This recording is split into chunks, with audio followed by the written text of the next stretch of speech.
पाकिस्तान के खिलाफ बहुत सारे महाज खुले, कुछ हमने खुद खोले और काफी सारे हमारे खिलाफ खोले गए। आज के महाज मजबूरी के नाम। मैं वैसे तो छुट्टी पे था, मगर जो हो रहा है उस पे मैं मजबूर हो गया हूं कि मैं अपना डिसिप्लिन तोड़ूं और छुट्टी से छुट्टी लूं।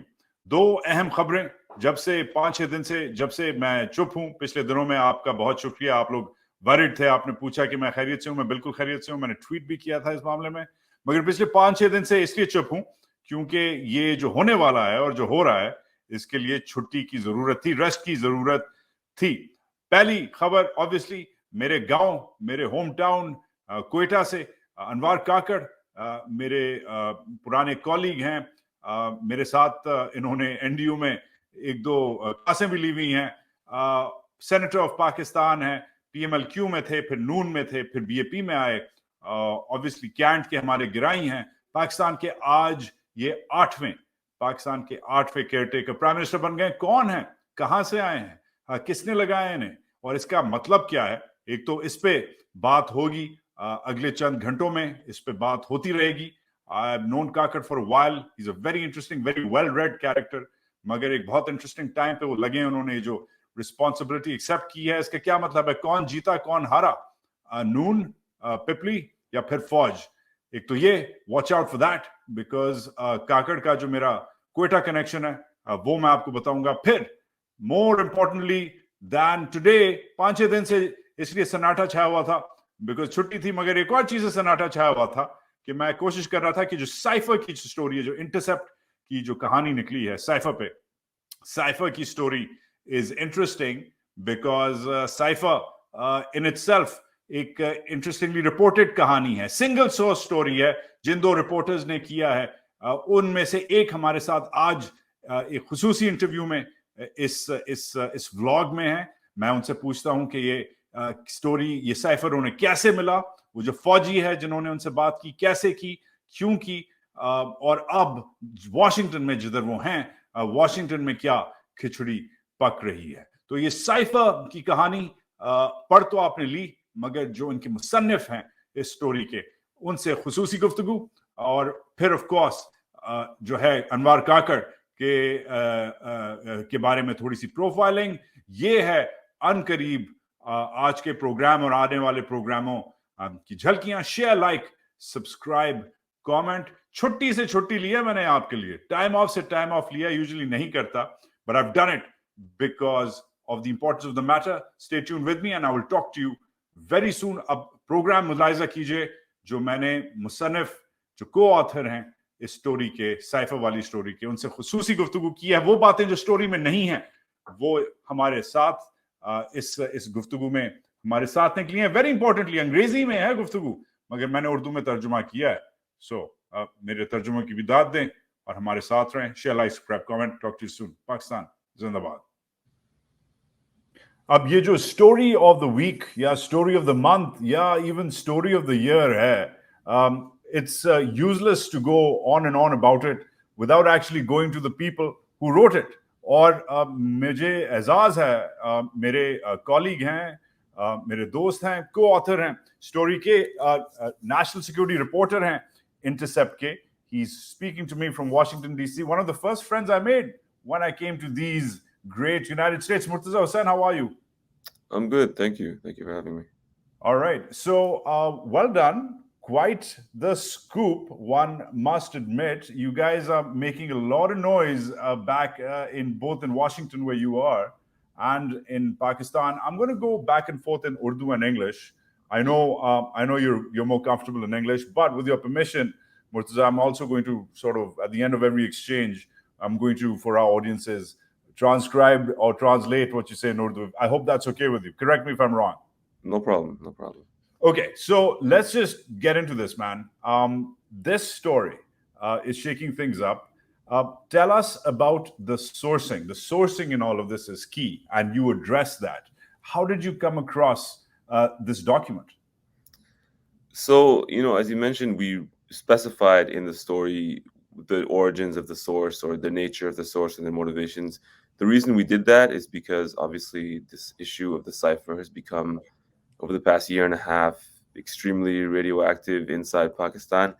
And there's going to be a lot of intention to blame it on certain parties for political reasons, but our description of the source is true, and we were able to confirm their identity to our satisfaction, such that we could be comfortable identifying them as who they said they were, which is a member of the military who's acting because they were disillusioned with the decline in the military's reputation in Pakistani society as a result of its clash with Imran Khan's party and what's going on in Pakistan today.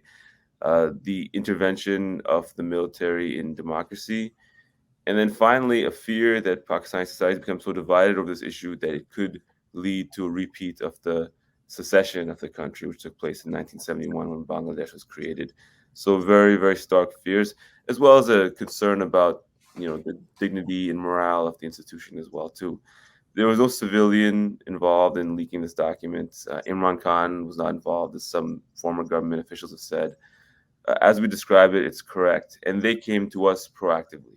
It was not in any way solicited or triggered by us. It was something which came to us because they wanted an outlet which was capable of reporting this safely to do so. Right. Okay. So I'm going to try to capture all of that in Urdu. जो मुर्तज़ा ने बोला वो ये था कि identity जो थी, शनाख्त जो थी इस सोर्स की, ये इस्टेब्लिश करना बहुत ज़रूरी था और ये उन्होंने किया. ये एक तो पहली बात जो बहुत इंपॉर्टेंट बात है कि ये इनके पास आए. मुर्तज़ा ने और उनकी टीम ने इन्हें अप्रोच नहीं किया, इस फौजी एहलकार ने इन्हें अप्रोच किया इस डॉक्यूमेंट के साथ. इनका कोई, इन्होंने कहा कि कोई ताल्लुक नहीं है इमरान खान के साथ या उसकी जमात के साथ. इनकी जब इस्टेब्लिश कर ली, इन्होंने शनाख्त इस्टेब्लिश कर ली, उसके बाद रीजन इस्टेब्लिश करना होता है कि ये क्या, इनको ड्राइव क्या कर रहा है, वो क्या, जो इनका इंसेंटिव क्या है. तो इंसेंटिव मुर्तज़ा ने और उनकी टीम ने जो फिगर आउट किया वो ये था कि ये जो फौजी साहब हैं, ये पाकिस्तान फौज की जो रेपुटेशन है खराब हो गई है पिछले कुछ सालों में, स्पेशली इस इंसिडेंट में, ये जो जिसे इमरान खान साहब रेजिम चेंज कहते हैं, इस सब में, और इवन गोइंग बैक 1971 से लेकर अब तक जो भी फौज की जो ओवरऑल एक रेपुटेशन है वो खराब हुई है, उसको सही ये करना चाह रहे थे. कोर्स करेक्शन जिसे फौज अपनी जुबान में कहती है, करना चाह रहे थे. That's why he came up with this classified doc. I hope I captured the essence of that. हाँ मुर्तज़ा. अच्छा, so next फिर सवाल बनता है. देखो अब we have, you continue to work. I work independently. You continue to work for a very well-reputed organization. The Intercept has done great work. मगर जो इस वक्त फ्लैक आ रहा है, पहले तो फ्लैक आया कि there was not enough from the US side, which frankly there is. You've tried to contact who you can in Washington. You have got Matthew Miller on the record, the spokesperson of the US State Department. Well done. The Pakistanis haven't confirmed this. The embassy hasn't responded to you. And you go on to say in your story that because of the security climate in Pakistan, you couldn't get further confirmations. The question is that if I come to you with a document with a single source, which this seems to be, would you run it? For example, if it were on Hunter Biden doing something related to the Joe Biden presidency? Or are the stakes lower or higher for you in this case? This is a very excellent question. It's an issue we really had to address very thoroughly in the course of reporting the story. As you mentioned, yeah, it's a single source story. And we had to navigate a situation where, for security reasons, not everyone's identity could be as transparent as it might be in a situation where things are more stable. I can't speak to the exact specifics of what we did for those same security reasons, but we were able to establish that the source was reliable, that the individual would be in a position where this is possible for them and able for them to have such access, and that they are who they said they were. And based on that, we were able to say, well, this document and the source providing it is someone who we could say is trustworthy, that they would not engage in fabrication, and in fact, it would be highly unlikely for them to do so. So we hinge a lot of our determination on this subject on that aspect of it. Is this a reliable source? Now, ideally, when we do reporting in the United States, what we do is we've reported on Snowden documents in the past, which were very sensitive. 10 years ago, when they that story first came out, that's how the Intercept started. What we do with the U.S. government, we still do when we have leaks from the U.S. government, is we ask the U.S. government, hey, have you seen, is this your document? And they'll tell us that it's yes or no. And what they get in return, effectively, is that they have an opportunity to make their case about what parts of the document should be redacted, or why this document may be so dangerous it should not be public at all. So we have a relationship with them, whereas we still report things they don't want to be seen public, but they have some input in the process. Unfortunately, when we reached out, the Pakistani government didn't respond. They didn't want to engage in discussion about it. To this day, they haven't responded to it. So we have to operate in an environment which is by nature more opaque on their side and our side, but still do our best due diligence to ensure it's true and verified information, which we do believe in this case it is. And they haven't really disputed it. They haven't categorically said that this is fake. And Shahbaz Sharif has seen the document. He didn't say that. He just said it was a big crime, that it was leaked. So I think that in itself, post facto, offers some verification that it's not really in dispute what happened, in fact. All right, fair. I'm going to try to attempt to recap that. Bear with me. Murtaza ने कहा कि एक तो single source story yes है. मैंने सवाल मेरा था कि एक हम बिकॉज मुर्तजा और हमारी ट्रेनिंग ही ऐसी है कि कम से कम आपके पास दो, कम से कम, correct me if I am wrong, you need at least two to verify जब ऐसी स्टोरी होती है. तो कम से कम दो लोग आपको कहते हैं हाँ ये डॉक्यूमेंट सही है, दूसरा बंदा भी कहता है होपफुली अनरिलेटेड कहता है यस ये डॉक्यूमेंट तगड़ा है, फिर आप स्टोरी पब्लिश करते हैं.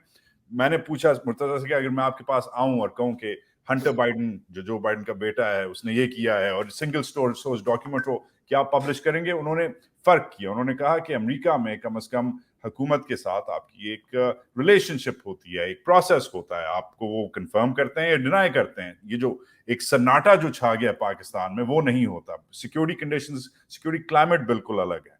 प्लस उन्होंने कहा कि शहबाज शरीफ ने वे इन किया है और उन्होंने अभी तक हुकूमत के किसी भी इंसान ने, किसी भी नुमाइंदे ने या फौज के नुमाइंदे ने डिनाई नहीं किया कि ये गलत है, ये झूठ है, ये बकवास है. सो उस हिसाब से द स्टोरी मुर्तजा कह रहे हैं stands. But the question again stands that there's a lot riding on this single source, Murtaza, especially if you're happy with that translation, if I may move on, especially when you explain the incentive of the source. Now, to use your own language, you go on to say that the source added that they hope the leaked document would finally confirm what ordinary people as well as the rank and file of the armed forces had long suspected about the Pakistani military and force a reckoning within the institution. That sounds like quite an incentive for this one officer. I'm assuming it's a male nominated service. I'm assuming he is on active duty. He has access to this data. He's clearly going on a limb here to talk to you. Doesn't that in a way weigh in on your process about why does this guy want to course correct? Why does he want to go all out and breach national security, his own national security protocol to talk to us? How do you wafer through that? Well, obviously this document, it's been the subject of so much discussion and debate in Pakistan the past year and a half, and any revelation of it, any light shed on it by anybody, regardless who they are, what their status is, civilian, military, current, former, journalist, ordinary person, it's extremely dangerous. It's probably the most dangerous document you could report on in Pakistan. And we have some indications people have suffered for that, trying to report on it, reporters and others in Pakistan over the past year. So, for anyone to do so, they would have to be comfortable that what they hope to get out of it is commensurate with the incredible risk that entails in reporting on it. So in a way, it's not surprising to me that they had very far-reaching motivations, because if you have smaller motivations, it's not really worth the risk in some way of doing it. It's my own interpretation of someone's psychology, why they would do such a thing, because, effectively, it's a very grave issue for Pakistan's future. Pakistan is completely destabilized now over the past year and a half. The political situation is in absolute paralysis. There's an economic crisis. There's ecological crisis, which are building up and manifested in flooding last year. So if you believe the country is headed to a terminal stage, and if you're a patriot, you may want to do this. And certainly talking to journalists and sharing information which is classified, something which is not normally done for national security reasons. But if you believe that the course your country is on is itself is endangering its national security, its national unity, then you may want to take that step. And I think in this case, that's what happened. This is the classic whistleblower dilemma, right? I get it. And there's a lot to protect as well. I'm with you on it. Murtaza ne kaha कि obviously assess करना था इन्होंने कि ये जो incentive है, जो bias है इस फौजी का, ये क्या है? इन्होंने अपनी obviously एक तो dangerous काम है. मुर्तजा ने कहा कि और लोग जिन्होंने रिपोर्ट किया है इस इशू पे, उनकी जान को खतरा हुआ है, मसले हुए हैं, बिकॉज ये बहुत प्रोटेक्टेड डॉक्यूमेंट था. तो अगर कोई बंदा ये डॉक्यूमेंट, कोई सोर्स ये डॉक्यूमेंट ऑफर कर रहा है, तो वो किस रीजन से कर रहा है? वो अपनी सेफ्टी को आगे रख के कर रहा है, अपनी जान हथेली में रख के कर रहा है. ये चीजें, ये जो साइकोलॉजी है, ह्यूमन साइकोलॉजी है, ये इन्होंने वे इन किया और इसको स्टडी करके इसे as a single source story, इस स्टोरी को चलाया. But again the question is, because of that, because it's a single source story, you go on to do a lot of foundation work to establish its claim and veracity through other aspects as well. You build a lot of brick and mortar around it to make sure that it stands, Murtaza. The one thing, for example, you guys do, you and Ryan Grimm, your co-author, the one thing you guys do is you keep on mentioning the context of the Ukraine war and the Ukraine connection of the Pakistanis. Now, all of this is happening during the time of the kickoff of the war. The Prime Minister of Pakistan visited the Russian president. That didn't go down too well in Washington. You cite that. The exchange between Donald Lu and Asad Majid Khan is about that. But then you say this. You say, in the cable, the US objects to Khan's foreign policy in the Ukraine war, of course. Those positions were quickly reversed after his removal, which was followed, as promised in the meeting, by a warming of ties between the US and Pakistan. But some would argue, Murtaza Hussain, that there hasn't been really much of a warming of ties. I mean, the Pakistanis haven't gotten much in the last year and a half from the Americans. In fact, they just got a big dressing down when Prime Minister Modi got his state guest visit and had a whole paragraph in the most important document signed between India and the US, that joint statement between the White House and the Prime Minister of India, basically dressing down Pakistan, admonishing Pakistan for being a sponsor of terrorism. The Pakistanis have gotten maybe one F-16 sustainability deal for the military equipment, and around 4 or 5 visits from Bilawal Bhutto, which haven't accounted too much, and some floods, some aid for the flooding last year. Correct me if I'm wrong. Am I reading too much into this, or are you reading too much into this?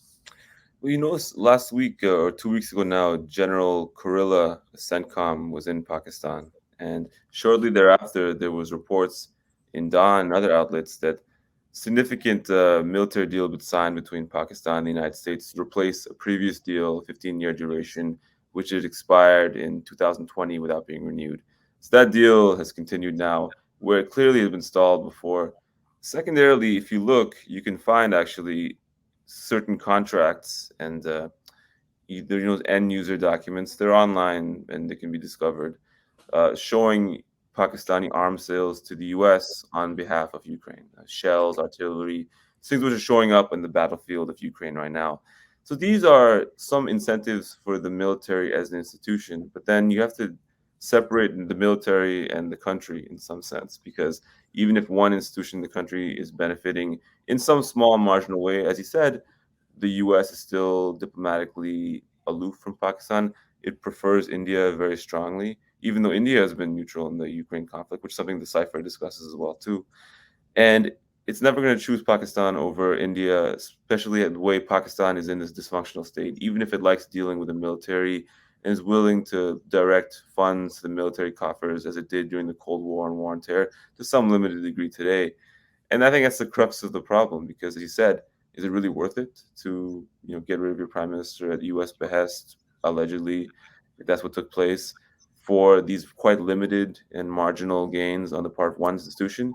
If you're in that institution, maybe it is. If you're an ordinary Pakistani, it's not. So I think that in the whole, it's not been good for Pakistan, but there's been some the relationship with the U.S. on the military's part has been salvaged. They've made themselves useful to the U.S. again in a new theater, in a new era.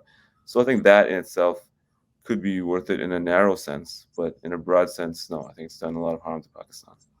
Right मैंने मुर्तज़ा से ये पूछा, मैंने कहा कि ठीक है आपकी बात समझ आती है कि आपने इस्टेब्लिश की वेरासिटी, मगर एक चीज़ आपने जो डेवलप की, आपने यूक्रेन का जो केस स्टडी है उसको बिल्ड अराउंड किया कि भाई यूक्रेन से मसला था, यूक्रेन की पे जो वोट हुआ उस पर पाकिस्तानियों ने अब्सटेन किया, प्राइम मिनिस्टर खान ने जो सदर हैं पुतिन उनसे विजिट किया और फिर ये मसला शुरू होता है। मगर फिर एक साल में पाकिस्तानियों को कुछ ज्यादा मिला नहीं। मेरा ये मुद्दा था कि पाकिस्तानियों को अमेरिका से ज्यादा मिला नहीं। मुर्तजा ने काउंटर किया, मुर्तजा ने कहा कि एक्चुअली हाल ही में पाकिस्तान रिपोर्ट्स आई हैं, लोकल पाकिस्तानी मीडिया से रिपोर्ट्स आई हैं कि इन्होंने अमेरिकियों ने और पाकिस्तानियों ने अप्रूव किया है अभी रिसेंट एक डिफेंस डील अप्रूव की है जो 2020 में एक्सपायर हो गई थी, जिसमें ट्रेनिंग, इक्विपमेंट, प्रोक्योरमेंट वगैरह फिर से जो है शुरू हो रही है। तो अमेरिका के साथ वो जो दुकान बंद हो गई थी, एक तो वो फिर से शुरू हो रही है, दूसरा बहुत सारा इंडिपेंडेंट डेटा है out there, and user agreements हैं, वीडियो फुटेज है कि पाकिस्तान का असलहा, पाकिस्तान के वेपन्स, पाकिस्तान के मोटर राउंड्स, पाकिस्तान के मिसाइल वगैरह वो इस्तेमाल हो रहे हैं यूक्रेन की बैटलफील्ड में रूसियों के खिलाफ। तो ये अगर आप ये 2+2 करें, मुर्तजा कहते हैं, तो लगता है कि पाकिस्तानियों ने कोशिश की है थोड़ा सा रीराउट करने की अमेरिका के साथ। यस, अल्टीमेटली ऑफिशियली डिप्लोमेटिकली सफारती तौर पे अमेरिका इंडिया को प्रेफर करता है, इवन दो इंडिया अब्सटेन करता है और पाकिस्तान भी अब्सटेन करता है। पाकिस्तान को डांट पड़ती है, इंडिया को डांट नहीं पड़ती, इंडिया को शाबाशी मिलती है। तो ये मुर्तजा ने बेसिकली कहा कि ultimately this is the Pakistan decision लिया, it's effectively net not very good for Pakistan, but overall, Murtaza, I'd like you to put your, if you're happy with that that translation, I'd like you to put your analyst hat on. We need to, as we wrap this up, 10 years ago, when the Kerry Lugar bill was happening, and it was effectively largesse for Pakistan in all sorts of aid, military aid, development aid. That's when the Americans could really weigh in and decide who gets to do what in Pakistan, because billions were rolling in. I was speaking to some analysts in the build-up to this interview today. I was trying to talk about, like, you know, what did they think?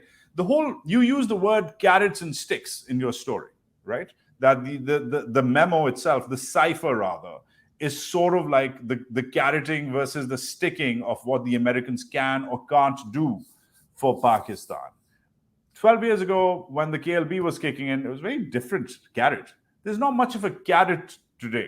How do you ascertain that when it comes to figuring out whether this cipher was accurate? Because keep in mind, people in Islamabad that I've talked to about Asad Majid Khan, who I've also met around this time, or the story was around the time all of this was happening.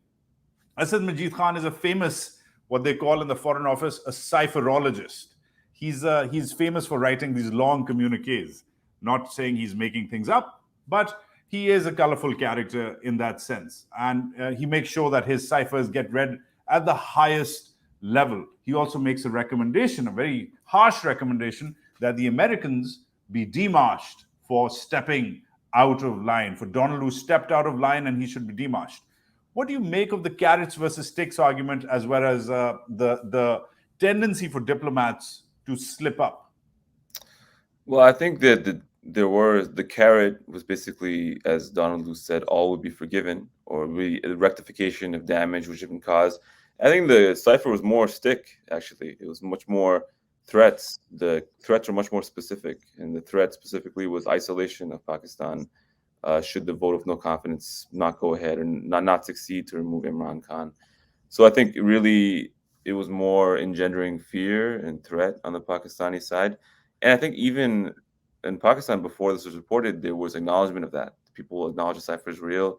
They acknowledge there's reports, people acknowledge there's threatening language contained in it. And Asad Majid Khan himself, in the summary, wrote that this was extremely inappropriate intervention in our affairs. We need to issue a démarche to the United States over this, and they did so. They did so as well, too. So I think there is a lot of circumstantial evidence they were not happy about at the time either. There was a lot of reason for them to be offended, to be threatened by it. But what's actually the most interesting thing about this to me, and I was someone who was very skeptical of what Imran Khan was saying before. I was not. It sounded a little too neat and tidy, and a little too vainglorious. It sounded a bit too dramatic, his depiction of what took place. When I actually read the cipher, it was very troubling because it actually, he turns out he was quoting correctly from it. This all will be forgiven quote he said in many speeches was actually in the cipher. And further that, the mention of the Ukraine war, no one knew this aspect of it, that the Ukraine war was a precipitating event for this pressure to be brought in Pakistan. The Ukraine war has hurt Pakistan a lot. Global food prices, energy prices, have gone up. Pakistan has been on the short end of the stick in many cases. And now to hear that they were threatened and pressured by the US over this issue should be very alarming to people who are Pakistani and patriotic Pakistanis. And, you know, one important part of the context of the story, which we mentioned in the story, is that a few days before this, Donald Lu was brought before a Senate Foreign Relations Committee to asked about why are the countries in South Asia not siding with the US. And he was given a really hard time. He was kind of given some sticks in that meeting, to be honest. And then later, a few days later, he meets with the Pakistani ambassador, and the events, seemingly his own frustration that he'd received, the pressure he'd received onto the Pakistanis. And then they took it very seriously, so it seems. And he made very categorical threats to threaten a country with isolation by the US, the most powerful country in the world, a country which has, in many cases, been a patron of Pakistan, is not a minor threat. And to say the Europeans will also be on it as well, too, also quite serious. And my understanding, and I've heard this from multiple people now, is that Mr. Khan, actually, Asad Majid Khan, toned down in his cipher the reality of the conversation. It was actually worse than was reported. And I've heard this from multiple people now who also spoke to the veracity of the conversation. It's actually a more tame depiction of what happened. And Pakistan was actually, Really? significantly harsher terms than was actually depicted. And the reason it was depicted a little more tamely was to maintain some sort of constructive relationship. Otherwise, it would have been too much or too extreme than what had been depicted. But what they say, people who defend Donald Lu, they say that he's a Pacophile. He's worked in at least 2 stations in that country. He speaks the language. I may be wrong, but he's even married to a Pakistani. He speaks even the local languages like Pashto, and that people close to his office have really defended his role. They're like, if anybody likes you guys, meaning Pakistan, it's Don. So that's the word from Foggy Bottom when it comes to the State Department's perspective. What do you make of that, Murtaza? Well, I don't deny that could be true. And this story is not an attack on Donald Lu in any sense. He's doing his job as a diplomat representing his country. He's representing his country tenaciously. And I don't doubt that he likes Pakistan or is a Pacophile, but ultimately he's a U.S. government official. So his job is to extract the most benefits for his country as possible in bilateral relations with other countries in his ambit, particularly Pakistan. If he were doing less than that, he would be a dereliction of duty. So his tough approach to a Pakistani diplomat is him doing his job in some sense. And on the Pakistani side, they also do their job, which is to tenaciously defend their own interests and their own sovereignty as well, too. So, you know, I think Asad Majid Khan responded to this in a way which is appropriate for his station. What happened afterwards is what is so messy and so hard to parse through. Because if you do receive this threatening message from a foreign diplomat, even a diplomat you may have positive relationships with in the past, is that even more alarming? If even the people who like us in DC are saying things like this, are we in really big trouble?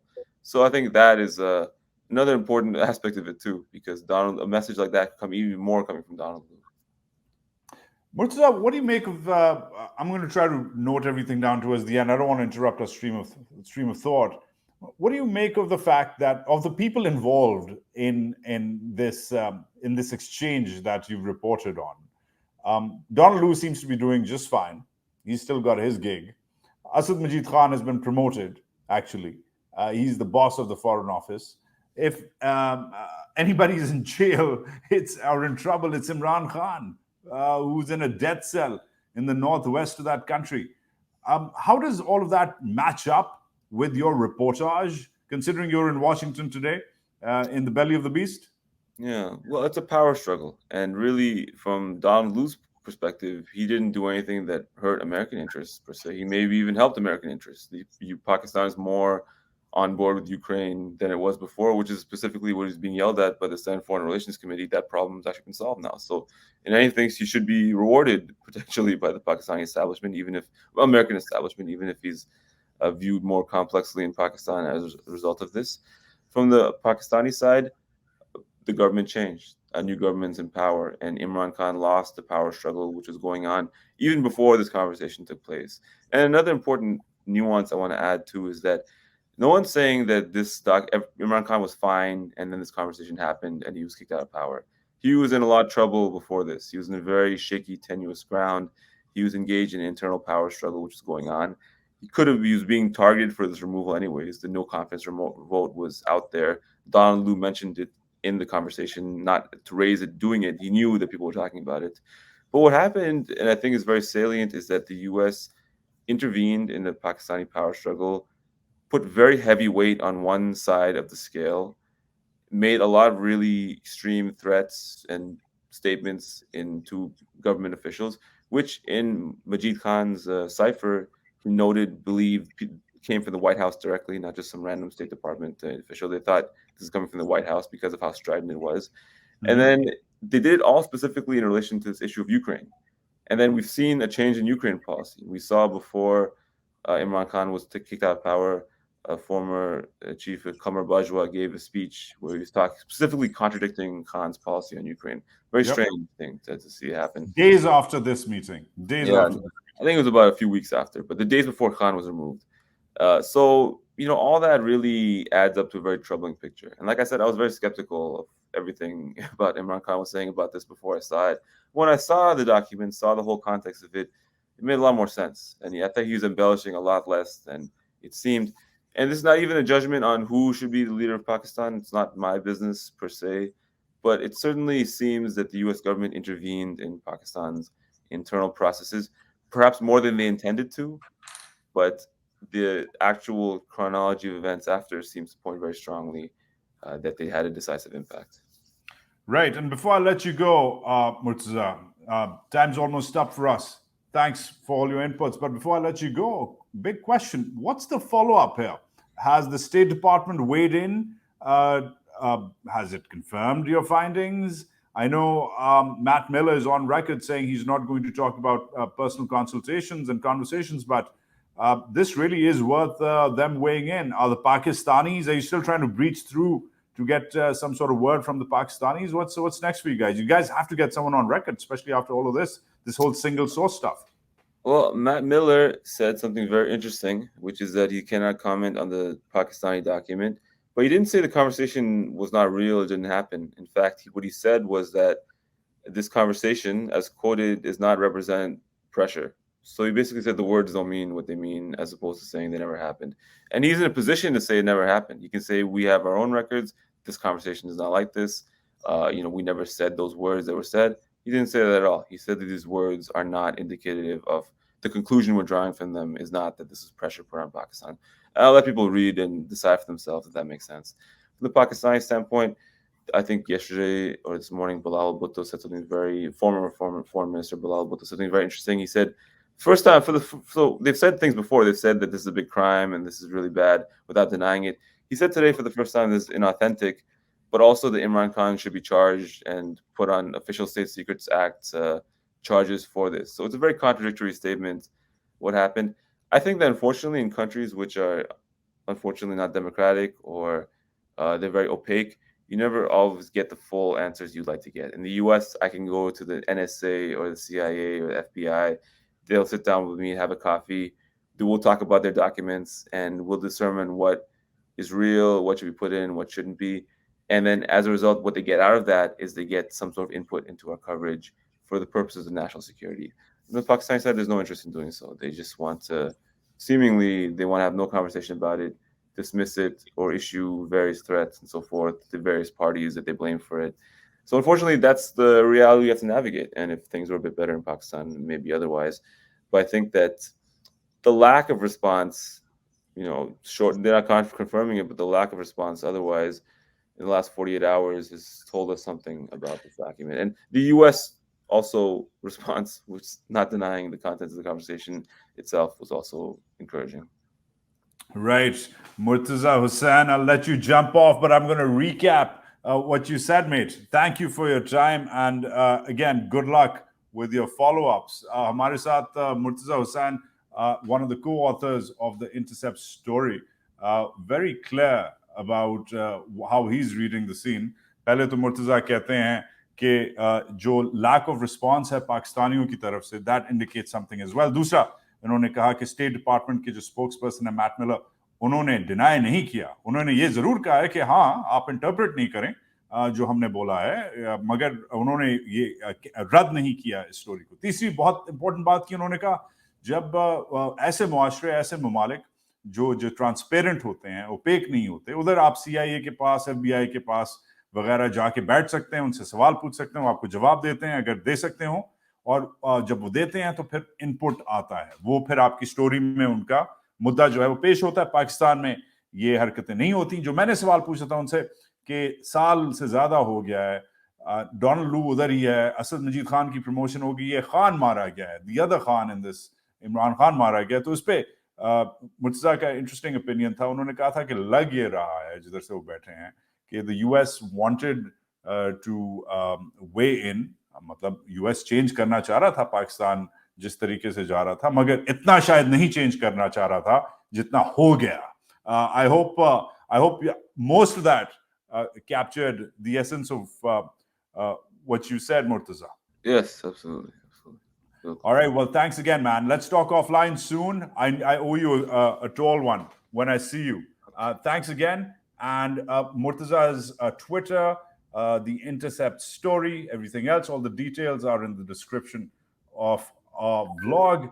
I hope you all stay in touch. Share, like, subscribe, comment. Do follow him on Twitter. He's got quite the feed. He's very active there. I hope to see you soon, man. You take care. Take care, man.